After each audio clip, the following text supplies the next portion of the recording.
Hello, my name is Sarah, and welcome to my channel, Curious Sunshine, where we talk all about play. I talk about how to incorporate more of a playful mindset, how to step into playful living, how play is a tool for liberation, and also how I've used playfulness to either amplify my life or get out of sticky situations. So, this episode, we are going straight into some nitty gritty topics, and I will be talking about how play can be used in more heavier, harder, more challenging situations. And I feel like this is important because I feel like there's a lot of conversations I've had lately that are under the scope of going through hardships. And at the time I'm recording this, which is July 2025, a lot of my circle, and my circle is a lot of Black and brown small business owners and creatives. And so there's a lot of this hardships, this frustration, not knowing where to go, what to do, getting laid off, not finding a job. Also, dealing with like other life stuff, breakups, deaths in the family, all this other stuff. And so there is something to say about the collective suffering and knowing that that's not, suffering is part of the human experience, but knowing that this is amplified right now. And so I feel like this video is apropos for the time because though it doesn't seem, it seems counterintuitive to be like, whoa, you're going through a traumatic experience, time to be playful. But also at the same time, it's what we need. And it's gonna look different than what we're thinking, right? When I talk about approaching hard times with a playful mindset, I don't expect you to come out of this pit of doom and gloom, skipping and jumping and tossing glitter around. No, this really comes from shifting your mindset. So when I say finding play during hard and challenging times, it really does start with a shift of mindset and trusting the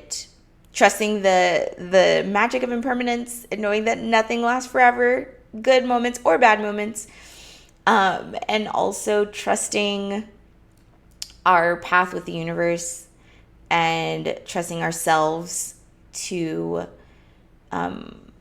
get out of it and not sit in the spiral of doom, which is possible, and we don't want that. So the whole point of finding play during hard times is to keep ourselves from sitting and getting lost in the spiral of doom and actually being able to poke our head out and be like, okay, wait, let's move into action, right? So moving away from sitting in emotion and moving into a space of action. So I'll talk not too much, but I'll talk a little bit about some of the hardships that I've gone through. And I may provide like an example or two of how I've used playfulness to get out of those, or to at least be able to stick my head out of the spiral of doom and look around. But when I mention that I work in play and how play can be used as this tool, I think that the perspective of that is that I'm always in the space of like, let's be happy and let's be joyful and la la la and nothing negative. We're gonna bypass that and not look at it. And that's not what I mean at all. I mean that sometimes play can keep us from falling into that dark space. So we're gonna dive into how. Make sure you subscribe this channel, share it with anyone else who you think would benefit from this message. And I'm not like a trained therapist or psychologist. This is just me talking about my experience and how I use play in hopes that it inspires you or lets you know that you're not alone and gives you at least a little boost in imagining and acting on taking back your life and not letting these circumstances that are sometimes out of our control, to not get whisked away into that spiral of doom.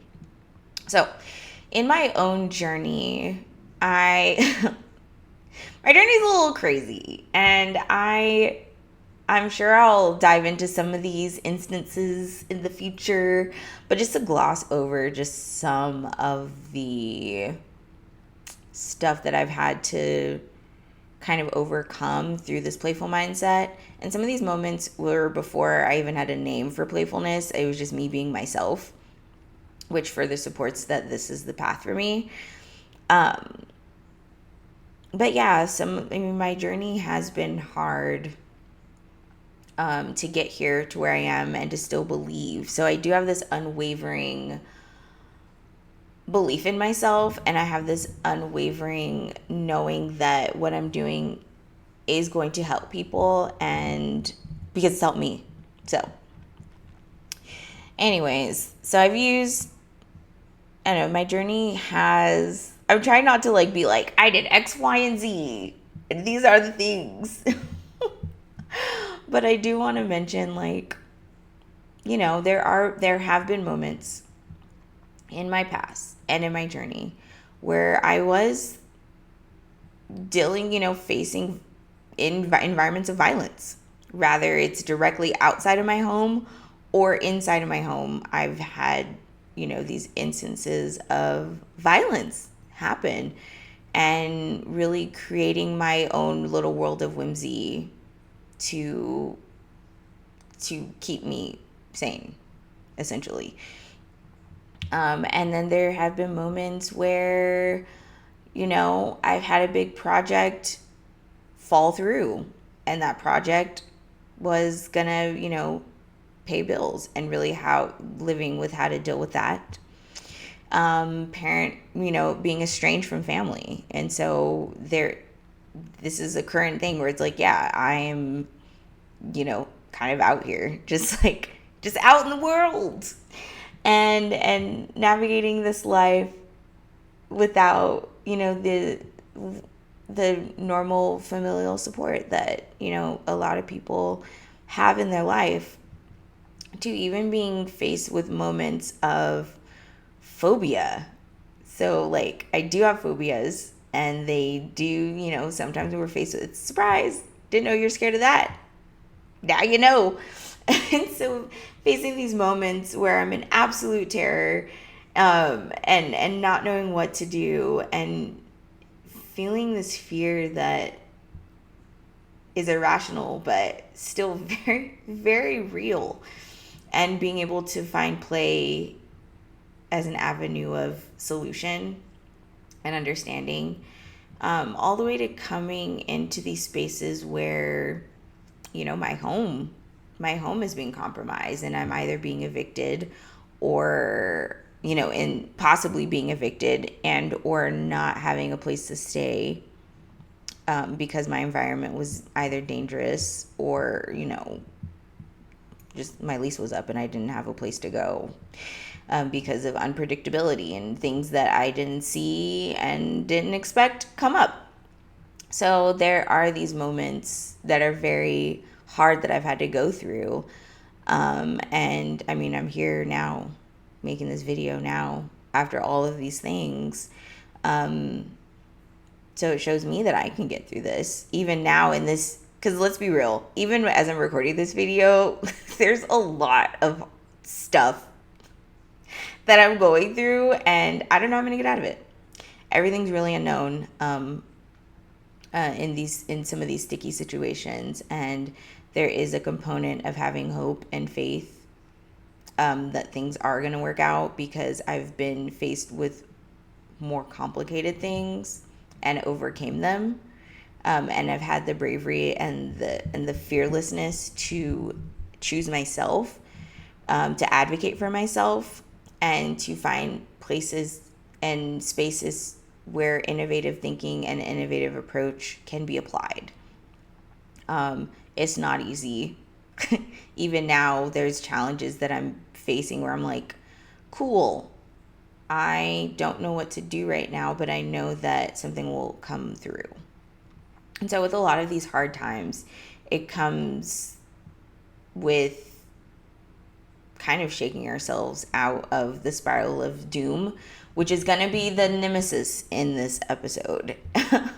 And so when I find myself in those moments, this is where my inner play alchemist comes out, because I do have anxiety. Like I do have, like, what is it, general anxiety disorder or something, and probably some undiagnosed OCD or ADHD or whatever. But that's besides the point. And I say this because I do have a tendency to spiral and be like, oh my God, and let these anxious thoughts take over me, and I can't do anything that day. I'm not eating. I'm not thinking about anything. There's no room for laughter right now. I'm spiraling in this pit of doom. And that's where my inner play alchemist comes out and kind of shakes me out of this trance and be like, hey, stop that. Get out of your head. Like, yes, this situation is very shitty, right? And as a human, we go through shitty moments. And there's nothing, some of them are self-induced. And I'll say some of these moments I found myself were because I could have made better decisions. But some of them are not in our control and are unforeseeable. So really looking at how to shake ourselves out, right? Because the whole point is to not sit in these spaces of doom and gloom, a spiral of doom and gloom, where we're just going down, down, down, down, down, down to we're irretrievable, right? We become the doom and gloom. But to shake ourselves out of that and say, okay, here's the current situation, and what are we going to do about it? What do we have to learn about ourselves? What actions do we have to take to pivot?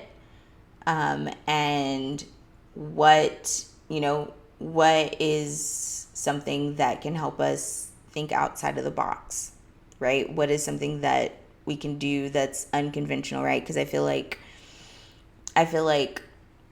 to create a new outcome means that we have to approach things in ways that we haven't before. And in order for us to do that, we have to tap into this playful state of mind, which again isn't always mean get up and jump around and skip and la la la, throwing petals of love and sunshine. It's really just saying, okay, here's where I need to practice flexible thinking, and not be so stuck in the whirlwind of doom and gloom.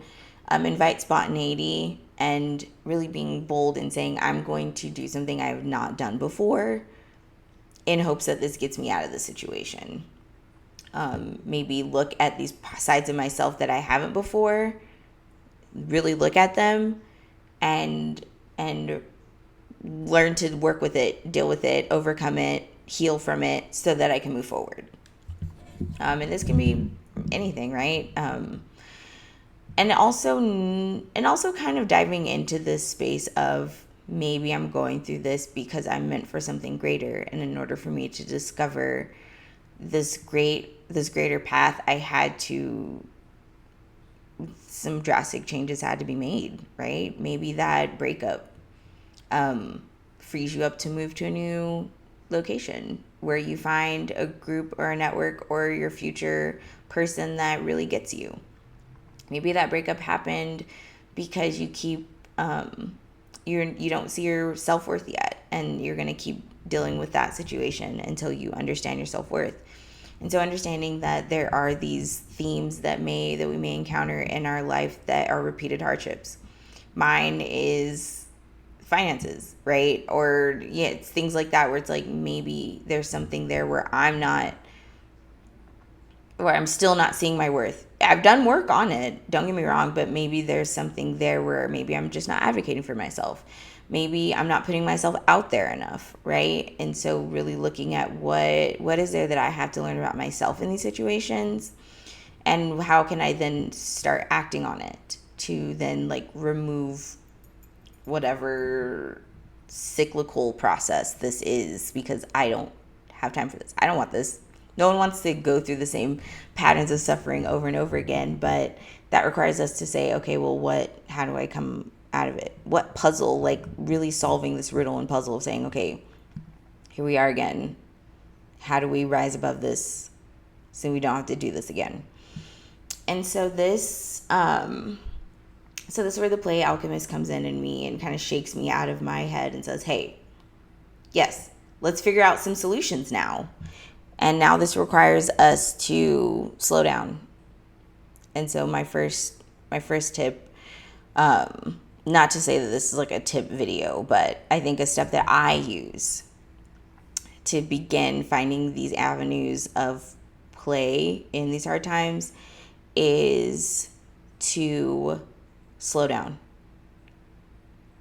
Stop spiraling for a second and just slow down and take a deep breath. In fact, let's take a collective deep breath right now. Inhale and exhale. And already just feel the magic of slowing down and just slowing down your brain, slowing down your heart, slowing down your body, calming the spirit, and saying, hey, here are the facts. Here's where we're at.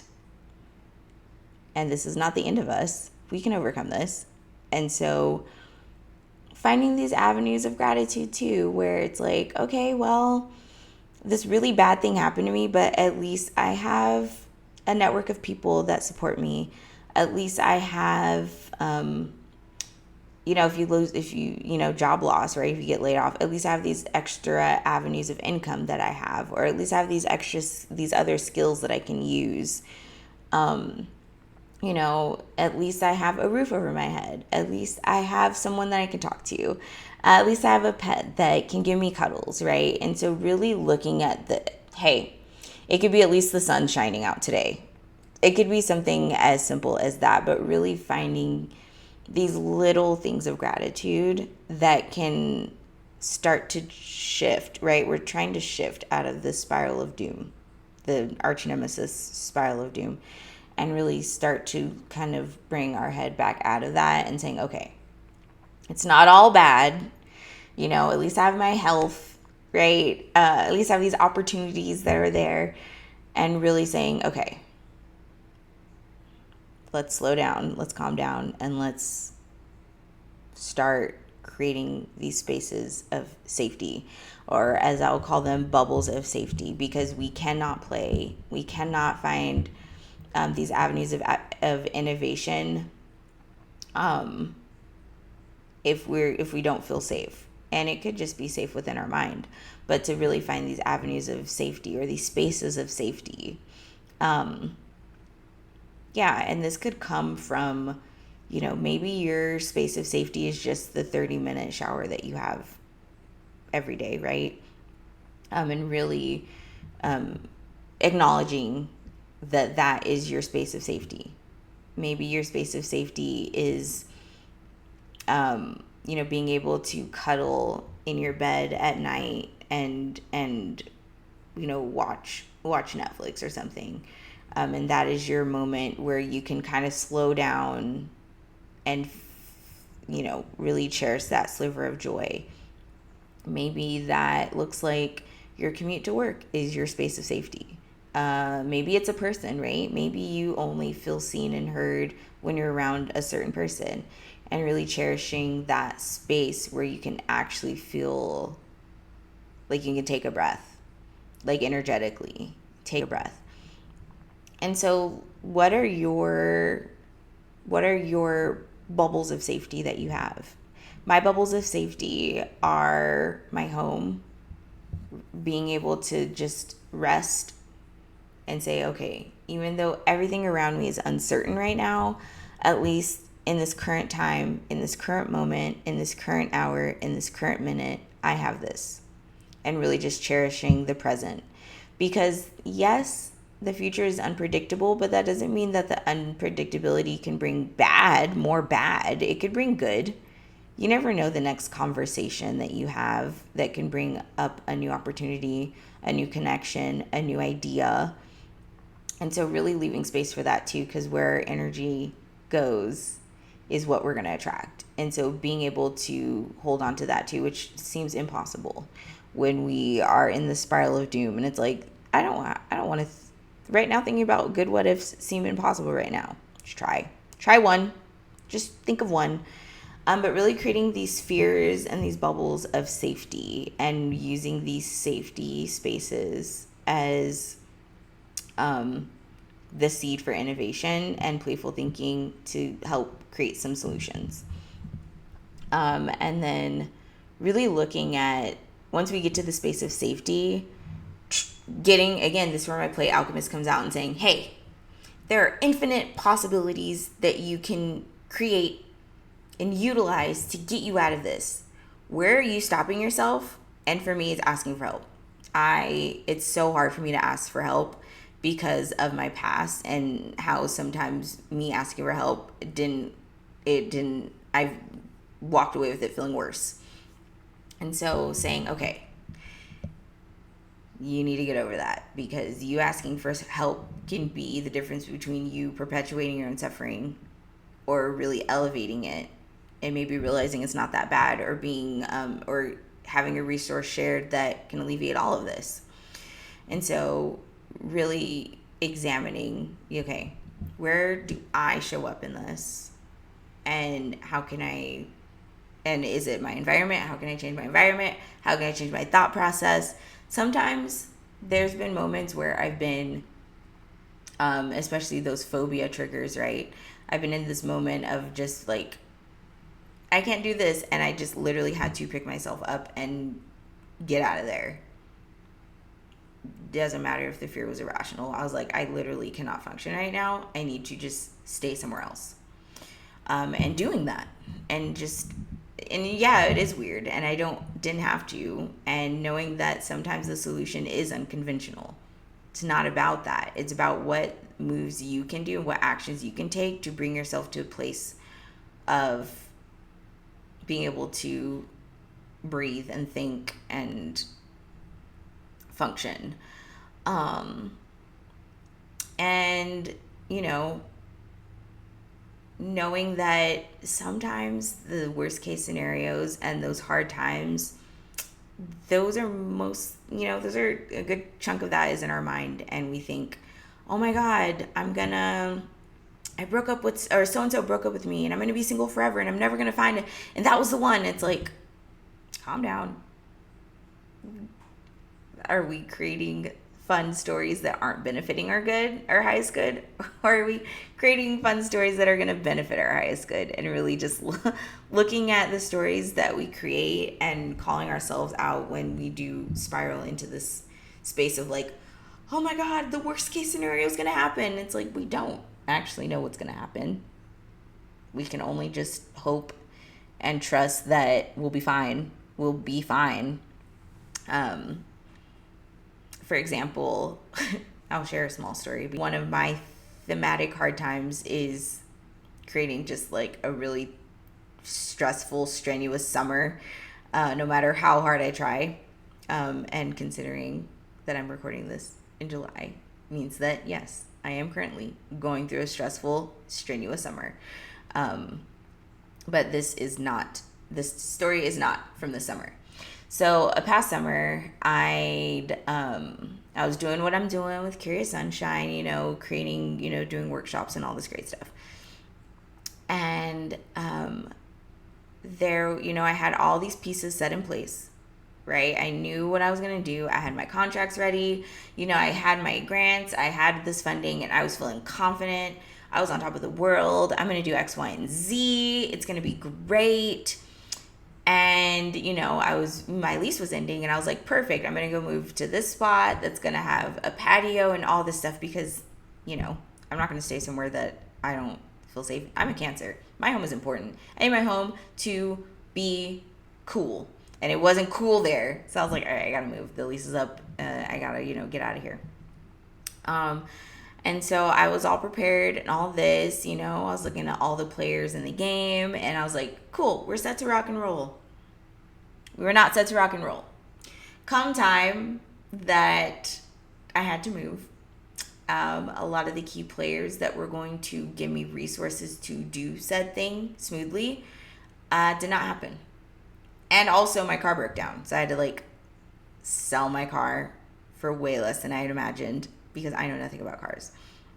But I knew that this was not running, and it was creating more stress. And as much as I would love to have kept it, because I paid it off.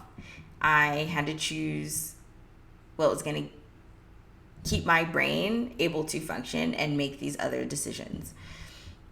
So on top of selling my car and having some contracts dropped and having some contracts be delayed in paying me, I was in a space where I was like, oh no, I have to move and I don't have a home to move into. I don't have a lease to sign because I don't have any money for a deposit.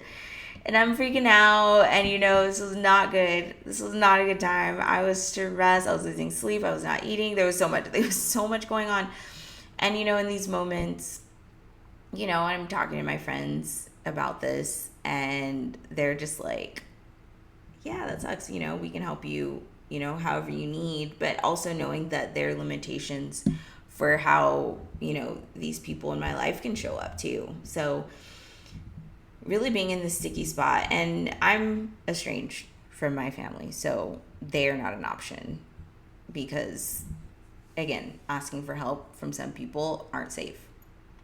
So I had to say, okay, how can I do this? How can I do this? And the universe is here, and the universe will provide, and maybe the universe doesn't provide in the ways that we want, because what I wanted was to just get paid on time so I can just move and take care of myself, but that was not the case. So I ended up having to move in with a friend temporarily for my summer of squalor, for my summer of struggle. And it wasn't all bad, right? I wasn't like, totally distraught. Like I had my bed. I could put all my stuff in these spaces, and I was able to have that bubble of safety where I could at least retreat to my room and unwind and reconnect my mind, body, spirit, and heart together, and really figure out like what the heck is going on. And there was this bubble of safety knowing that these contracts are signed, so they're going to come through. They're just not coming through in a time that is going to help me. And really diving into what that meant for me, the actions I could take to still move forward, and the things that I could do to prevent myself from spiraling into the spiral of doom and keep my head up. Because again, knowing that my path is play and spreading play and making the world a more playful place, I had to stay focused on that. Because I was supported in that. These contracts were for that. And so I was like, okay, well, I know what I'm doing is great. I just don't know what this timing and this hiccup and this stuff is all about. And so really just like slowing down and saying, okay, no, this is not ideal by any means, but we still have these things, and this is time for us to figure out what this journey, what this challenge is, what do I have to learn from it so that I can move forward, because I knew that this wasn't impermanent. Without going into the journey too much, I mean, I had a great birthday. Honestly, it was one of the best birthdays because I'm in Cancer, so my birthday's in July, in the middle of the summer of squalor, of course. And knowing that, just because I was in that space doesn't mean everything was bad. I met a lot of great people. I had a great birthday. And I met like a lot of, I had like a fun fling also during that time. So it wasn't the worst. It was a nice duality of having one of the worst outcomes happen, but also having really great things happen, and being able to live within that swirl of greatness and tragedy. So during this moment in time, how I used the playful mindset was, once I slowed down and I'd realized and accepted my current situation, I said, okay, so let's figure out what happened and how we can mitigate this, now that we know that we are safe.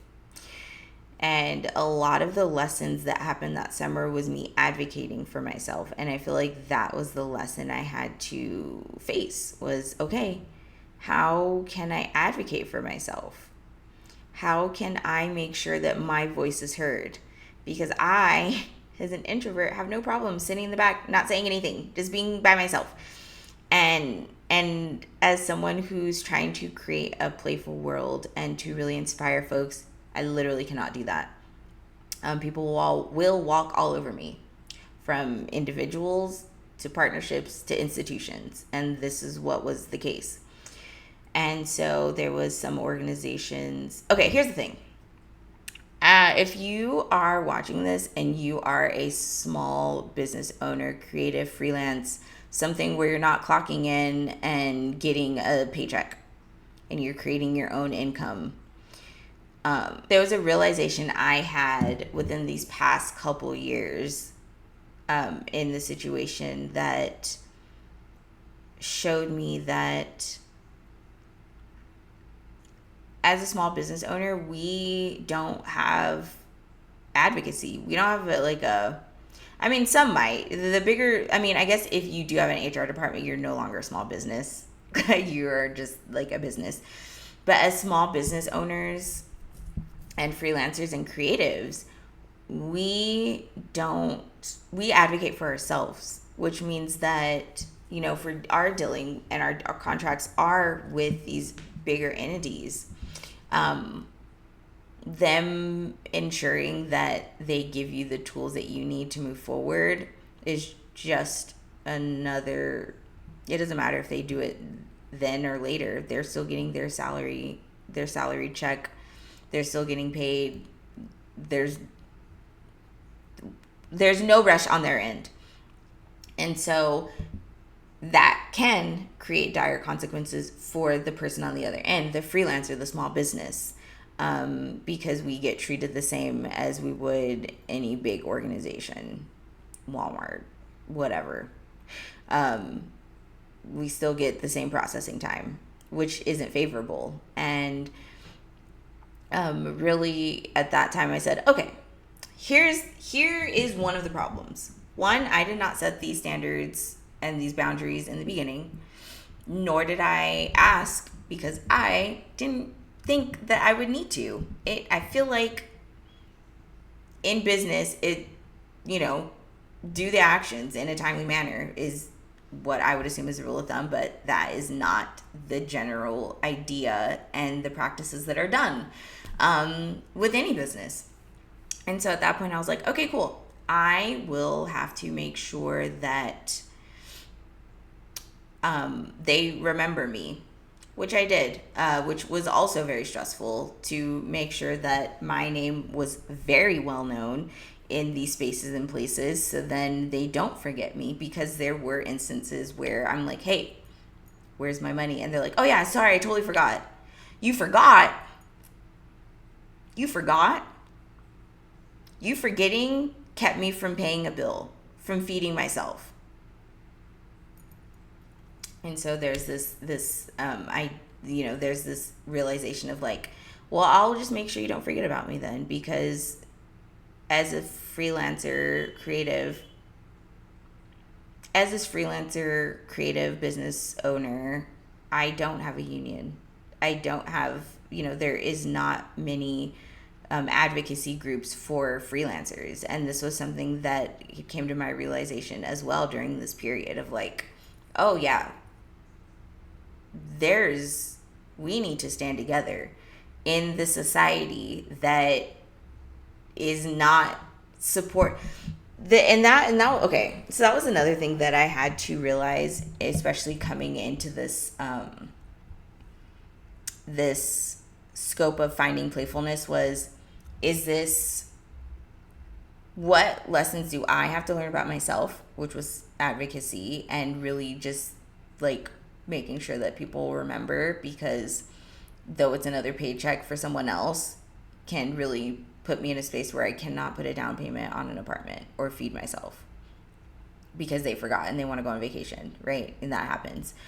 Then to also look at my situation, and it's like, okay, well, now I'm more aware of my worth through this, because I was like, what? No, absolutely. We're over here.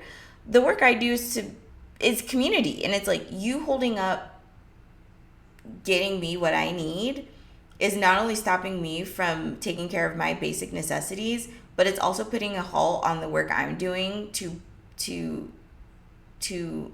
invigorate the community with more playfulness. So we're just not trying to make the world a better place. We're not trying to be efficient in creating these avenues of resources. And so there was a lot of that. There was a lot of frustration because you're literally fighting against the status quo. And in the space of fighting against the status quo and going against the grain, it is going to be hard because the systems that exist want to break you down and put you back into the space where you just, okay, fine. I'm going to go work and go be part of the matrix. It's easier, and I'm just too stubborn to do that. So I calmed down, I slowed down, and I said, okay, here are these lessons I'm learning. Here's how I'm going to advocate for myself. And I did. And I really strong-armed these projects to move faster. And I took a bold step. There were some moments where I literally was like, who's the head of this? Who's your manager? Who do I need to talk to because you're not the one? And saying, and telling them, like, your processes are inefficient. What are we doing in the year 2020 whatever, where we have technology that can make things happen in an instant? Why is this inefficient? And so really being, really calling people out, because people aren't going to know that people aren't going to know the consequences of their actions unless enough people are vocal about it. And to the freelancers and small business owners out there, I say, advocate for what you need. Resource, payment, and a response. Advocate for that, because they're not thinking about you. Not like that. I even had someone, this was before the summer story that I just said. But I've even had someone in the past say, and I was talking about payment. I was like, oh yeah, can you do this payment for me? Because I need it for X, Y, and Z, or like something like that. And they're like, oh yeah, they honestly told me, which is fine for them because they were great to work with. But they were like, oh yeah, I work so much in the office that I forget that, the path and the daily life of, the freelancers and the contractors that we work with are different. And so that shined a light on the situation of saying, cool. So the people that may be processing these payments and these situations are simply just not aware that the people that they're paying are relying on them pushing it through efficiently. So we don't know the things that we're not a part of. We don't keep in mind the things that aren't part of our world. And so going back to the story, what I ended up doing was actively, once I was aware of the situation and I found this gratitude, I went to the drawing board of possibilities, which is figurative, right? This blank canvas of possibilities, and saying, okay, what do I need? Right? Who owes me? In this instance, it was a question of who owes me, where's the work coming from, what can I do to work with this, and where can I still find these pockets of levity, because I deserve to be playful and have play and joy in my life, even if I am going through these hard moments. And I will strong arm my joy, and I suggest you strong arm your joy too, and say, I'm gonna take a day to go to the pool. Dang it, I know life is falling apart, but I'm not gonna sit here and sit inside. I'm gonna go outside. I'm gonna have fun with my friends. Gosh darn it. And that's what I did. So I went to this board of possibilities, and I really just laid down the hammer of getting this payments, processing these payments, really getting down to the nitty gritty. And honestly, half of them, the delay wasn't even my fault. It was an internal problem. And some of them were my fault because I didn't set these standards in the beginning of working with some folks. And then really looking at, what job, do I need to look for part-time? What can I do to make sure that I'm still able to hold myself afloat? And what fun can I still have? because I think making sure that we still have levity keeps us from falling and drowning into the spiral of doom. And so the play alchemist is here, and she's like, hey, Sarah, yes, it sucks. Get your money, girl. Get these opportunities. You know you're in the right path because these things wouldn't have come to you in the first place if they weren't meant for you. So get it together. I gotten these different payments that I didn't expect, which was really nice. And so I was able to stay afloat. And then it was like, cool. Now what can you do to have fun? So I would frequent a trivia night at this place down the street from me. I would hang out with this fling that I had that was so fun to be around and really just like gave me a breath of fresh air to breathe and be like, okay, there's lightness here. We are able to have fun still, even though some parts of my life are burning. We are still able to reclaim some parts of my joy, because I'll be damned if I'm going to let situations and suffering take my joy. What? That's crazy. We have one life to live. And my life's going to be joyful. No matter what kind of crazy mayhem you want to throw at me, we're not going to do that.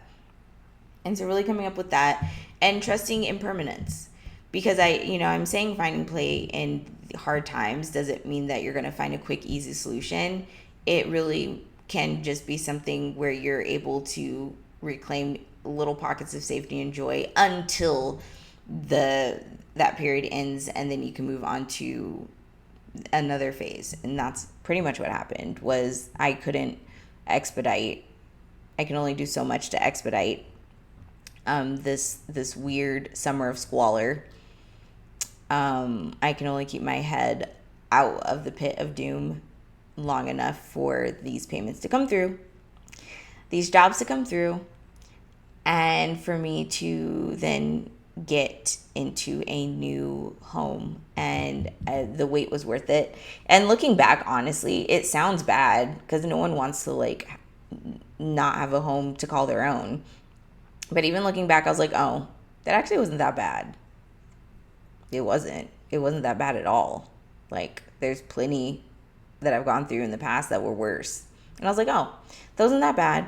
I learned how to advocate for myself. I realized how like terrible the society is in supporting people that do the work that I do, like meaningful work. And the payment came. Eventually. I was able to move. I was really appreciative of my friend for just opening up space for me to stay. And the projects were great. They took off. They were amazing. I picked up another gig. It was great. And I don't think I would have been able to show up in these spaces and places with my full self if I hadn't have taken those bubbles of safety and those moments of joy and play and really strong-armed them into my life. I was like, I'm having fun. I'm going to have fun. I do not care. Yes, there's these other things that are terrible, but I'm still going to have fun.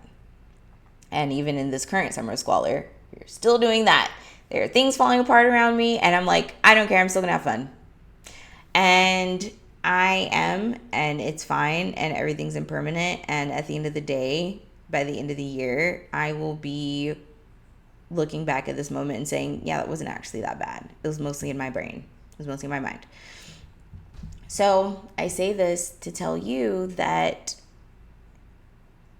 if I can, and not to be like, if I can do it, you can do it. But also at the same time, yeah, don't let yourself fall into these spirals of doom and gloom. Don't let yourself get lost in them, because life's. And it's okay to sit and feel these feelings of devastation, of frustration, of sadness. But don't let yourself drown in them. Slow down, take a breath, find gratitude, even if it's just that the sun is shining.